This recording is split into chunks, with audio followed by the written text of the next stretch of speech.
Hey guys, today we are on chapter 9, Thou shalt not kill, which is the fifth commandment. Let's start off with a little prayer. In the name of the Father, and of the Son, and of the Holy Spirit. Hail Mary, full of grace, the Lord is with you. Blessed are you among women, and blessed is the fruit of your womb, Jesus. Holy Mary, Mother of God, pray for us sinners, now and at the hour of our death. Amen. In the name of the Father, and of the Son, and of the Holy Spirit. Amen. In earlier chapters, we talked about natural law. Natural law is the wisdom of God programmed into the universe, into our hearts. So if you ask pretty much anyone around the world, most cultures, most people will always say killing an innocent person is wrong. So that's part of natural law. But why? Why is killing an innocent person wrong? Because man and woman are made in the image of God. Remember in Genesis chapter 1, we hear that God created man and woman in his image and in his likeness. So when the whole creation looks at man and woman, they see an icon, an image of God. We are a symbol of God.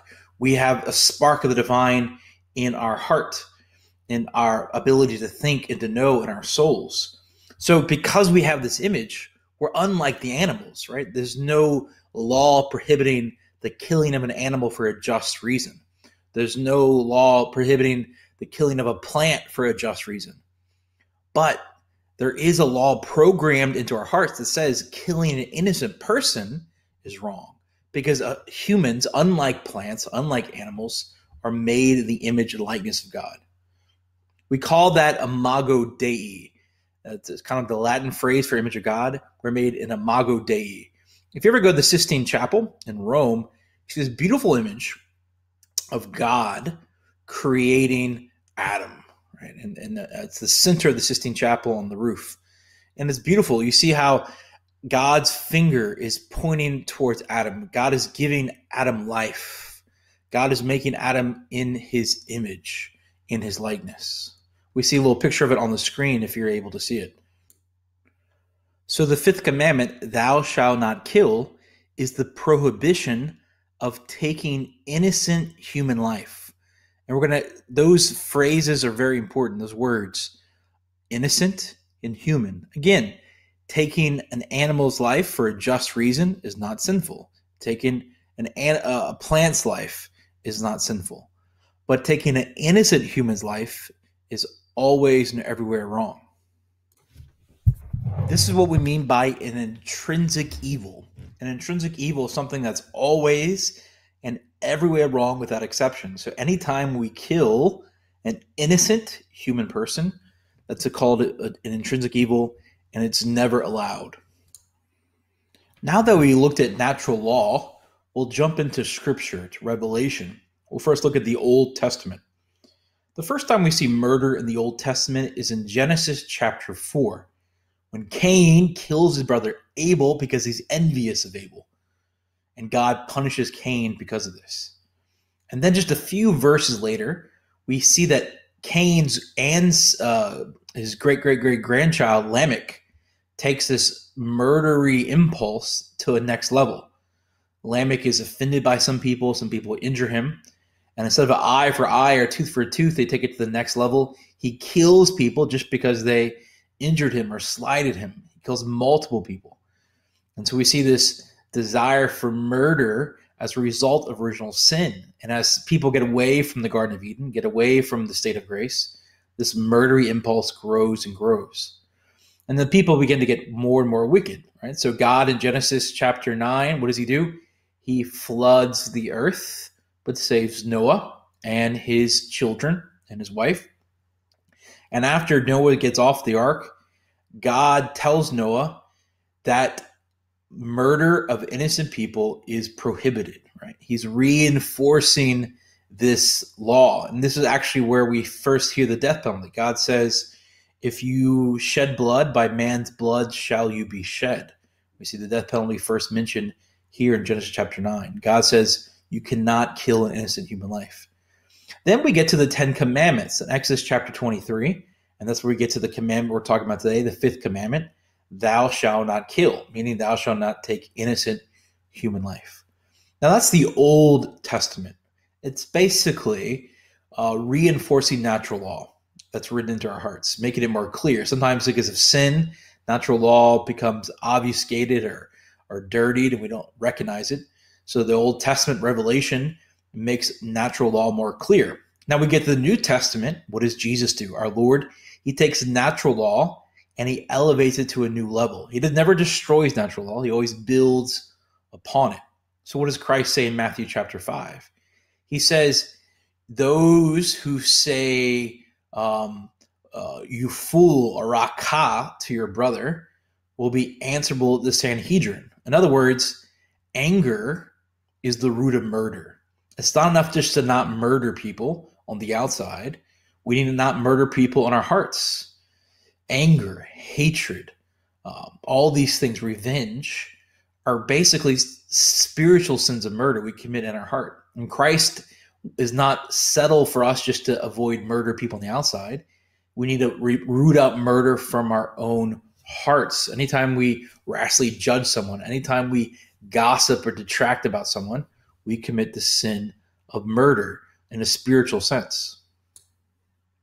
So the roots of murder are unjust anger, or revenge, holding a grudge. So Christ wants us to learn how to forgive. See, anger is given us as an emotion. All of God's emotions, all the emotions that God has given us are meant to serve a good, right? So when I see an injustice, I see some kind of abusive father abusing his kids at the Walmart, right? You're going to be filled with anger so you can defend the kids, right? Anger is given to us to make an action that is just. But because of original sin, we don't control our anger well. Instead of our anger controls us. So instead of being mad for 1 second, we're mad for 10 days. Instead of being just a little angry, we're super angry. Instead of just addressing the issue, we hold a grudge. This is all a result of original sin. It takes a good anger and turns it upside down. It makes it go in the wrong direction. It elongates it. So we need to root out unjust anger by forgiveness, by mercy, by praying for the people who harm us, by praying for our enemies. What does Jesus do? When he's on the cross, he's being killed. He says, Father, forgive them. They do not know what they do. The more that we forgive, the more we become like God. And Christ, in fact, Christ makes forgiveness a requisite to get to heaven, right? We need to forgive others in order for us to be like God and for us to see God face to face in heaven. Now, forgiveness is more than just an emotion. It's a decision. Sometimes we forgive people by decision, but that hurt's still there. What's different? And that needs to be worked out too. But forgiveness is the decision not to hold a grudge, not to hold a revenge on someone. Let God handle the revenge part. You just love them and do what you're supposed to do. Now, we can also kill others through the sin of scandal. In Matthew chapter 18, Jesus says that it's better for us to have a millstone, a giant stone, put around our neck, and we're thrown into the sea than to cause someone to sin. That's pretty dramatic. Imagine you have this huge 1-ton stone put around your neck and thrown into the ocean. Your neck would crack before you even hit the drop of water. And then even if you were alive, you would drown. It's a violent image. And Jesus uses violent image to scare us, to show us the danger of leading others to sin. Because leading others to sin can hurt us and send us to hell if we do not confess and if we do not avoid it. So what is scandal? Scandal is when we lead someone to sin, either by our example, by our silence, by our encouragement, by our participation. If we lead someone to commit a mortal sin, we're guilty for that sin and more. We're guilty for spiritual murder. So think how bad it is in the eyes of God to kill someone physically. How much more worse is it in God's eyes if we lead someone to die spiritually, to commit a mortal sin? This is why we have to be very careful not to be part of anyone else's sin. And it's a matter of courage, a matter of humility, a matter of love, to call out sin when we see it, to avoid it, and to help people to see the dangers of it, because it leads them to unhappiness and leads them away from God. Scandal is a huge deal that we often don't take a lot of stock into. We don't really think about it a lot. It might be good in the small group to talk about what are some common ways that we could commit scandal today. Now let's talk about some contemporary issues, some modern issues that involve the commandment, thou shalt not kill. In fact, there are many ways in this modern world that we could kill besides taking a gun and shooting someone. And we'll go over some of those right now. The most obvious, obviously, is abortion. Abortion is the taking of an innocent human child, a fetus, an embryo. So as soon as an embryo is formed, as soon as that single cell person is there, human life is there. And so from the very beginning, even that single human cell, that embryo needs to be treated with the utmost respect because it is human life. So in any stage of the game, from the beginning of life till natural death, any taking of an innocent human life is murder, and that includes abortion. So abortion, like murder, is an intrinsic evil, meaning there's no exception to the rules. Always and everywhere it is wrong. And so are abortifacients. What are abortifacients? Abortifacients are any kind of medicines that lead to abortion. One of the problems with taking the pill that women take, besides the fact that it's contraception, is that it's an abortifacient. It loosens the lining of the uterus, and any embryos that are formed are not able to cling on, and it leads to the death of an embryo. So the pill is an abortifacient. This is why it cannot be used by married women. Another common problem today is when researchers and scientists do scientific studies on embryonic stem cells. And to do so, you have to destroy an embryo. And this is the taking of human life. Any embryos formed outside of a human person, formed outside of marriage within the woman's body, is wrong, right? And then what embryo stem cell research does is it takes that human life, which is still precious, even if it was formed wrong, and destroys it. The great irony is that much, much more good has come out of studying adult stem cells. Adult stem cells can be gained from umbilical cords and other just means, and these have actually produced results. But embryonic stem cells taken from embryos, have produced hardly any worthy results. There's a lot of hype about how we need to keep embryonic stem cell research going, but it really hasn't produced any fruit over the last decade or so. And so besides the fact that it's unscientifically, or it's not very helpful scientifically, it's wrong. It's the killing of human life. Now, IVF, in vitro fertilization, this is when an embryo was formed outside of a woman, outside of a marriage, outside of the marital bed. Now, a lot of women or couples who have infertility issues will go to IVF in order to have a child. But this is wrong for a few reasons. One, because the child is created in a petri dish, in a laboratory, outside of procreation and unity in marriage. But also it leads to the destruction of embryos. Multiple embryos are made, and many are destroyed in the process. IVF, again, is an intrinsic evil. It's always and everywhere wrong. Now, let's talk about prenatal test. What is a prenatal test? These are tests given to children while they're still in the womb. Now, if this test is given so that interventions can be given to help the health of the child, then that's fine. But sadly, there are many tests given, like determining whether the child has Down syndrome, and the only reason they give the test is so that they can choose to abort the kid if it does have Down syndrome. Well, that test is then wrong, because it's useless and it's invasive for no good reason, and it only leads to a bad outcome. And the great irony is that many children who were diagnosed as Down syndrome in the womb when they came out, did not have it, right? These tests are not even 100% accurate.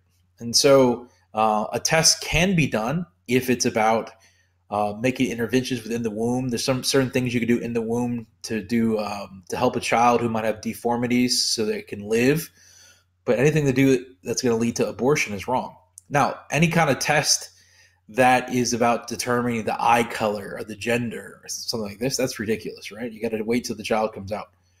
Now, human cloning obviously is against the dignity of human person, right? Against because it often involves destruction of embryo, just like in IVF or embryonic stem cell research. What are some other common ways in our culture that we can break the fifth commandment? One, obviously, is suicide, the taking of one's life. This is an intrinsic evil. Even if it's done for medical reasons, sometimes people have a lot of pain, or they know they're going to die, or they know they're going to go through suffering.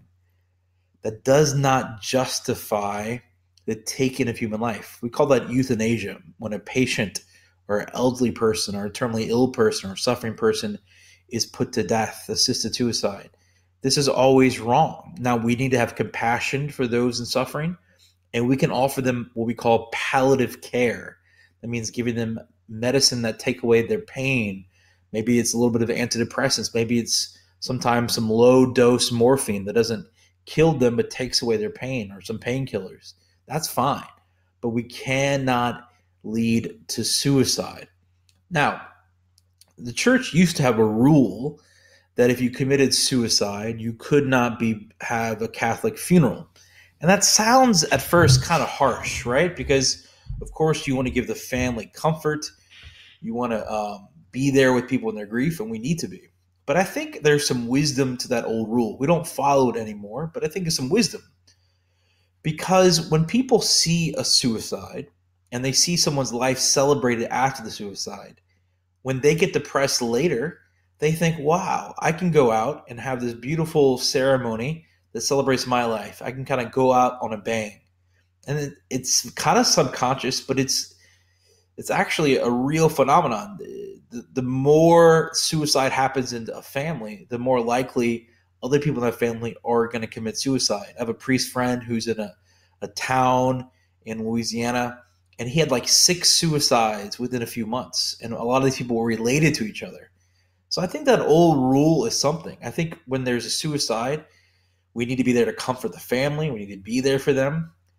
But I think we need to watch out for glorifying the person's life so much, because it could glorify suicide itself. And we need to scare people away from the dangers of suicide. It's an agonist thing, right, for the family and for everyone. Now, a lot of people commit suicide. Sometimes they're out of their mind and maybe they're not culpable. But we need to do the best we can to prevent people from this horrible tragedy. Now, what about medicine? What about medical care?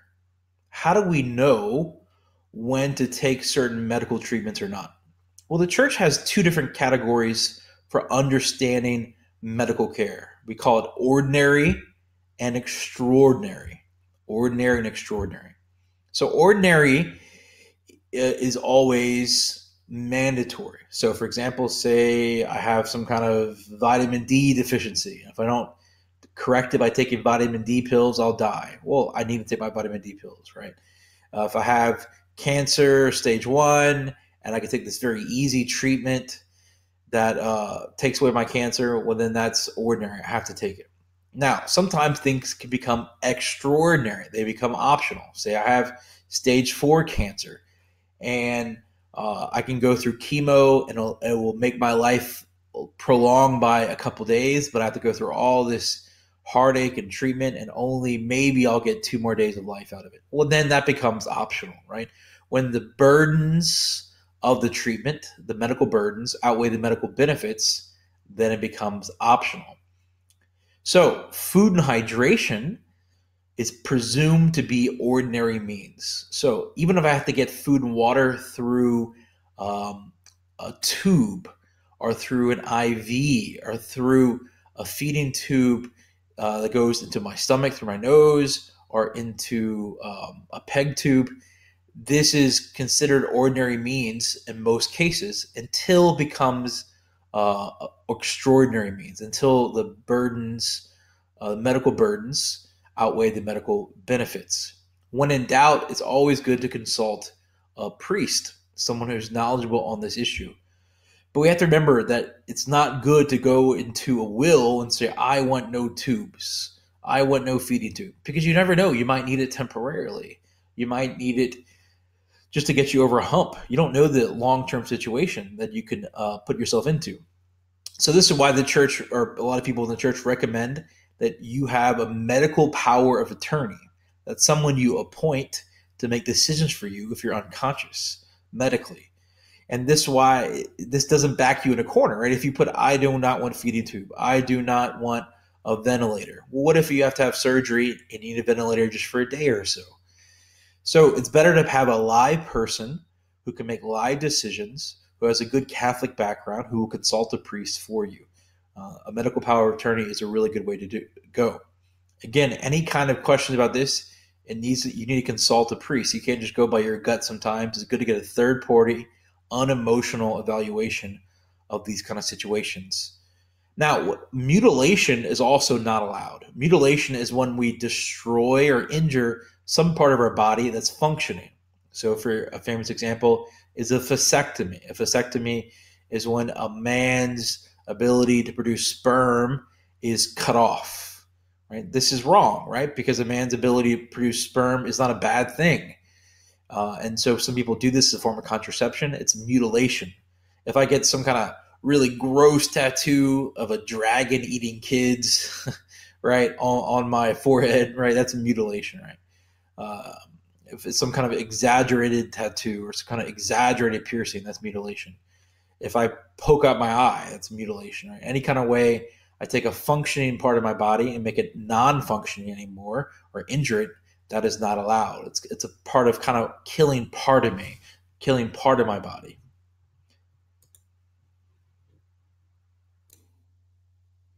Let's continue with some other ways that we can break the commandment, thou shalt not kill. One is if we worship the body. So injuring the body is one extreme that's bad.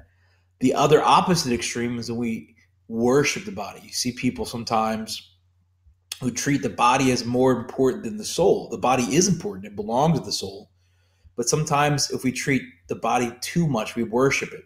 You know, sometimes you watch these beauty pageants, and it's really a cult of the body. It's a worship of the body. Instead of a nice, virtuous appreciation of it, it becomes a way that replaces the worship of God. It's kind of sick.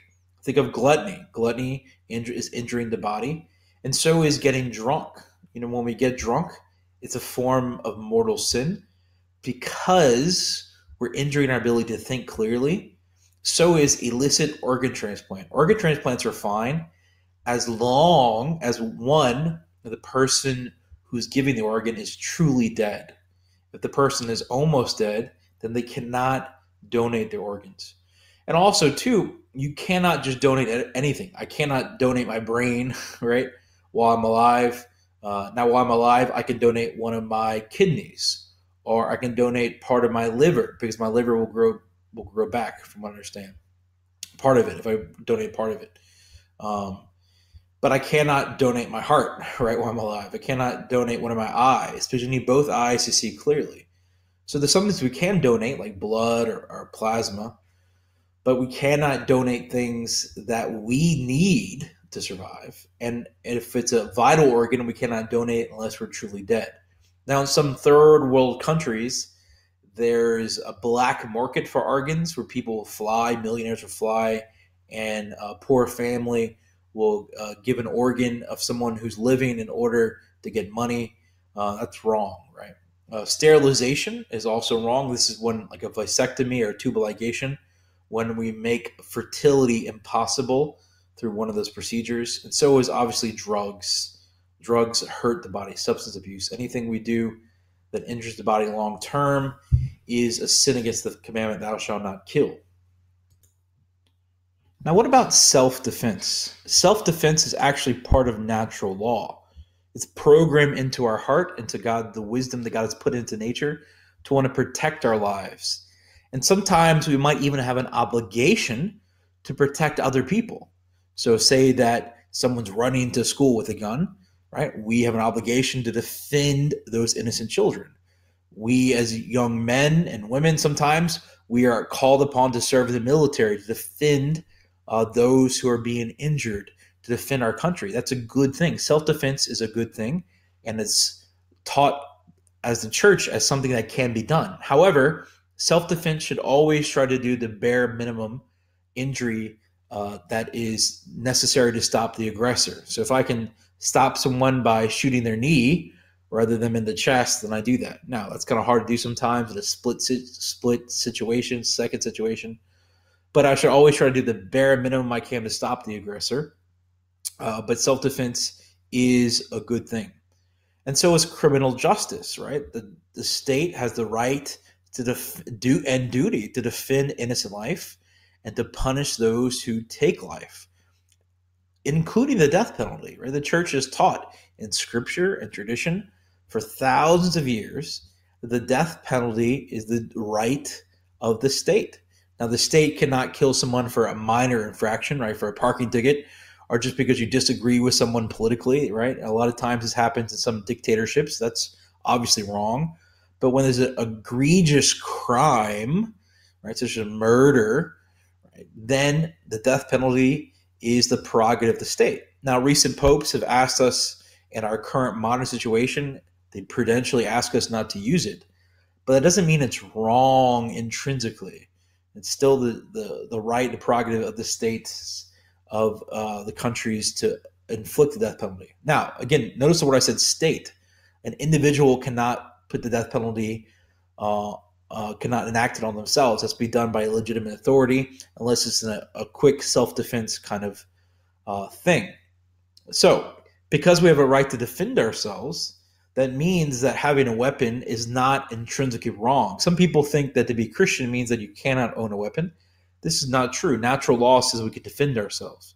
Now, your average Joe Blow probably should not be able to own a tank, all right, or some kind of RPG repelled with those big grenade launchers, right? But we have the right to have weapons that defend ourselves as long as they're safely kept and where people who are a child or innocent people can't be injured by them. This is not against church teaching intrinsically to have that. Now, what about war? Is war against the fifth commandment, thou shalt not kill? Well, depends. Depends whether it's a just war or an unjust war.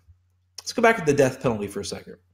Remember, the death penalty is not breaking the fifth commandment, because the fifth commandment is thou shalt not murder, which means thou shalt not take innocent life. Someone who's getting the death penalty is not innocent. In the same way, if a war is just, then fighting in the war is not breaking that commandment either. So, but in order for a war to be just, there are 4 criteria that are very important. One, it has to be done for self-defense, because our country's being attacked, and this attack must be lasting. It must be serious, grave, and certain. Right. So, if someone just attacks your country for a few days and you know they're going to go away, well, then you can't necessarily start a war with them. If it's not very serious, you can't start a war. If it's not certain, you can't start a war. It has to be a self-defense against some kind of aggression that's lasting, grave, and certain. Number 2, war must be a last resort. Right? You got to try diplomatic means. You got to try economic means, and only those things don't work. Then you can go to war. Number 3, has to be a probability of success. If you know there's no absolute way you could win, then there's no justification for war, because you're going to take life for no reason. Right? So imagine, I'm going to think of a crazy example. Imagine United States invades Jamaica, right? Right? There's no way Jamaica's military is going to be able to defend itself against the United States. Now, it'd be wrong for the United States to invade Jamaica, of course, but Jamaica could not start a war morally, because there's no way they're going to win, and just innocent people are going to die needlessly. Number 4, there has to be proportionality, meaning the damages that will come from the war must be less than the damages that will happen if there's no war, right? So think about war. It destroys property, it disrupts people's lives.